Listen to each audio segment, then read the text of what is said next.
Next tonight, new wildlife refuge zones on the Exe Estuary are being hailed as a success. The protected areas have been set up to keep boats away from important feeding sites for migrating birds. Wildlife officers say they've been very effective over the course of their first winter. Well, let's go over to Bob Cruwys now, who's in Exmouth for us this evening. One of the most beautiful stretches of our coastline. Bob, I guess this is very good news.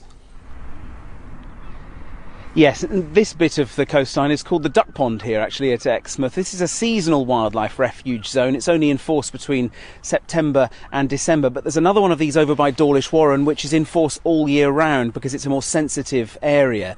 There are tens of thousands of birds that live here over the winter, and these wildlife refuge zones are very important to protect that habitat. I went out on a boat earlier in the week on a beautiful day to see how successful they've been. The Exe Estuary is an internationally important site for birds. Many species migrate here for the winter to make use of the rich feeding grounds. It's described as like a service station for them to take on fuel and get them through to the next breeding season.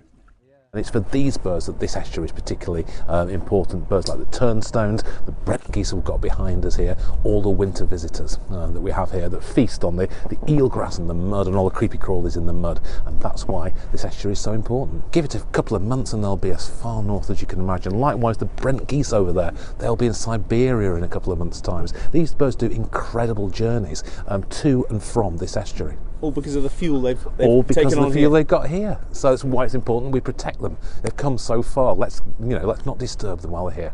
This winter, for the first time, special refuge zones have been in place to keep boats and leisure craft away from the most sensitive wildlife spots, and so far reports have been good. What we have seen is record numbers of widgeon on the east side of the river in the Exmouth Wildlife Refuge at the Duck Pond.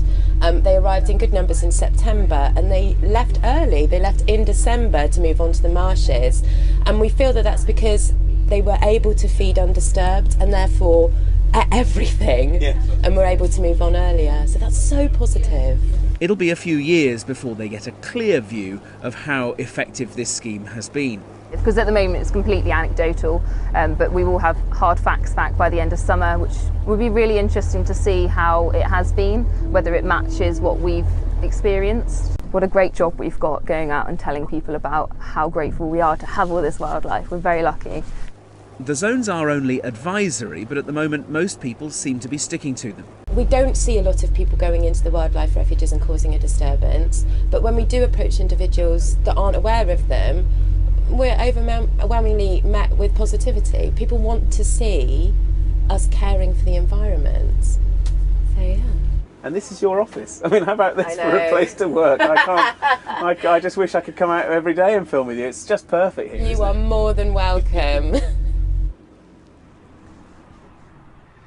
And just as it's getting quieter this evening, we can hear curlew, we can hear oyster catchers out on the mud there. It's really a beautiful evening here. There was one incident they were concerned about over the winter where a kite surfer jumped clean over the sandspit at Dawlish Warren.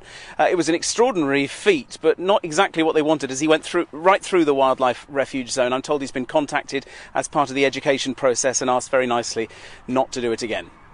All right, Bob, very envious of your day on the water. Thank you very much indeed.